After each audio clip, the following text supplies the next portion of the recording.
Well, hello everyone. I will greet you before I greet the large group from the Oklahoma Gardeners Association that's coming for a little tour of the garden. And you know, typically they want to come when the tulips are in full bloom and everything. And even though they're not as good as they've been before, it still looks beautiful out front. Several people have walked by today and commented on it. So I guess I just need to accept the beauty for what it is.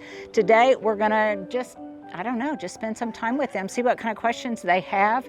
I've already visited with two people from Michigan, and that was kind of fun. They were doing the Route 66 tour. It was on the father's bucket list, and the son was with him.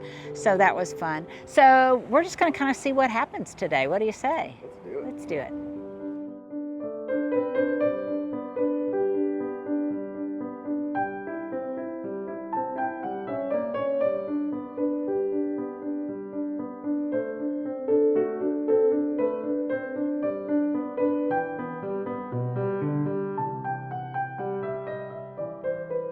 Okay, now I've told you ad nauseum about the pelargoniums that I had to cut back, and hopefully they will start again.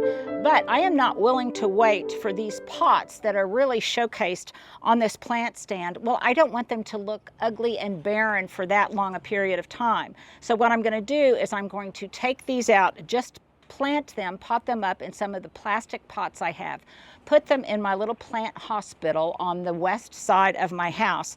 And then I am not going to replace these with geraniums, because one thing is, it already looks like it's going to be a very, very difficult growing season. So I'm going to make some concessions to that, and concessions basically just to reality. So what are you going to do? Well, I'm going to take these geraniums out. Hopefully they will come back out, but then I'm going to plant some things that typically I wouldn't plant till after our frost-free date, which is April 15th. But because I want these to start growing and getting mature and showing some color, I'm going to pot them up again as soon as my guests leave. So what I got yesterday at Lowe's was something that was in that characteristic geranium red color, and this is just an annual salvia. This annual salvia is, well, it just says salvia. It doesn't even have a variety on it. These were $2. And then I got some asparagus fern, and I will plant one asparagus fern and just one of these salvia in each pot. And before I know it, these are just, they're going to be really abundant and very profuse and spilling out over the side. So I get that color punch of a geranium red without actually planting a geranium, because the salvia will continue to flourish when it gets very, very hot. But the geraniums, well, they have more of a hard time with it. And this gets late afternoon sun. So that is my thinking. I am trying to correct a mistake that I make over and over again. And well, when we come back, I'm going to show you what that mistake is. But I got 3 of these compositions for each of these 3 footed pots. And I'll be doing that again as soon as my guests leave. Well, today's video is sponsored by Function Health, and you all know I am so excited, so enthusiastic about this platform. It has really done amazing things for me. It will test over 100 biomarkers relative to your hormones, to toxins, to nutrients, all sorts of different things that aren't typically always covered when your doctor orders a blood panel for you. And I think that's kind of the main difference for me, is it's proactive rather than reactive. You take charge. So you can go ahead and schedule these tests at like Quest, or easily you can access a diagnostic lab. They will take these tests and you get your responses just almost immediately. And then what I love about it is it's so interactive, and you can not only find out what your test results are, but you can then find out what the implications are for your test results and what you need to do to improve them, with a really full comprehensive explanation of why it's so important. So I did it initially. I loved it so much, I also bought the subscription for Hubs, which, by the way, is $365 a year. It's about, $1 $1 a day, even less than that. If you use my special code, the first 1,000 will get $25 off of their subscription price. Just use the code here. But what I love is it's just, it tells me what to do. It makes me feel as if I'm in control. So I initially had my panel done. I could access it quickly. And then I knew which ones I wanted to have a follow-up on. And this may be my favorite thing. So those that were out of alignment, I did what I was told to do. In my case, it was take some supplements and some lifestyle changes. Then when I went back for follow-up on just those markers, well, when I got them back, they had improved. And that made me feel as if I was really in control. And it gave me a dopamine hit, a shot of positive reinforcement that what I was doing was making a difference. This is in contrast to going to my doctor, finding out something was wrong with me, and then in a reactive way, in response to those kinds of things, then going in and having very targeted blood work taken. This is going to cover all sorts of things I may not know were out of whack, but I know now. So as you can tell, I'm really enthusiastic about it. I monitor all of my numbers regularly. And if you want to monitor yours too, then just definitely get on the Function Health bandwagon. Use the QR code here. There are so many reasons to love it. And well, I do. So I encourage you to do the same.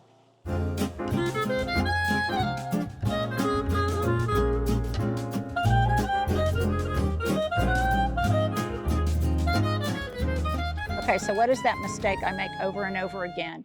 And that is, I really want immediate lushness. I want immediate gratification. And so I typically really overplant my pots. And I would say that 75% of the time that works. But in this case, I really want these to be strong all summer long and into fall. So I'm not going to overplant these pots. I'm going to just plant these 2 3-inch, 3-inch plants, and they will be full before I know it. They won't be full immediately, but they will be full by the time it gets hot, and that's really all I care about. So in this case, I'm going to save some money by not overpacking these pots and by planting 2 smaller plants that will flourish and really do well in these beautiful footed pots. And by the way, you'll ask me where I got these. I have no idea. I've had them for so long that I don't remember. So that is that. What else is going on back here? Again, I keep showing you the same things over and over. Mostly what's going on back here is today I cleaned off my tabletop. I'm not tricking this stuff out a lot because we've still got another frost, a possibility of a frost. I think I said yesterday, maybe 10 to 15% chance. But I'm just going to wait till it really warms up reliably. Today, it's supposed to get up to 91, but I think in a couple days, the high is maybe 58. So I'm just going to hold off on that. I did decide to splurge on one thing, however, and that is I got 2 big pots of dragon wing begonias that I will fill in these hanging baskets. And you can see I need to do a better job on nestling that in there, but I will. And I think it will be a beautiful color echo with the salvia and a nice punch of red. And then I just keep looking at the stuff back here and seeing, okay, what do I need to do to tend it? I need to do some pruning back here. I need to do some other things, but it all happens in its due time. There's a season for everything, and it's just not quite the season to do some of these things yet. And here's a quick outfit of the day. My chapeau, my top. I think I got this on Amazon. I was telling Stuart the good bad thing, when it's this windy, you have a bad hair day, so you put on a hat, but then the hat blows off, so then you still have a bad hair day and you can't find your hat. So that's just how it is. My top is, I got this on our last thrifting adventure, I believe. Yeah, so this is a J. Crew, but I got it thrifting. My breeches, I love these. These are so comfortable. My son Johnny got them for me for Christmas, and I love them. He can find things in Singapore and India that are like this, that are, I find, a little bit difficult to locate here, but nevertheless. Here is a tip. So I've told you about my plantar fasciitis. So these sandals are great. They are oofies. I will put a link, and then also I have started wearing these arch support things that I also got off of Amazon, and they have helped a little bit with my plantar fasciitis in addition to tons of stretching that I do. And on days like today, when it is hot, they're both, I think they don't look too bad. They don't look any worse than Birkenstocks, I guess. Comfy. Yeah, they look comfy. My earrings I got years ago at Amazon. And I think that's pretty much it. Oh, my sweet little gold chain I got as a gift from Hubs. So there you go. There's my outfit of the day. And a little tease to stay till the end, because if you watch to the end, you'll get to see some pictures of my sweet, sweet Danny. It was her 6-month birthday yesterday.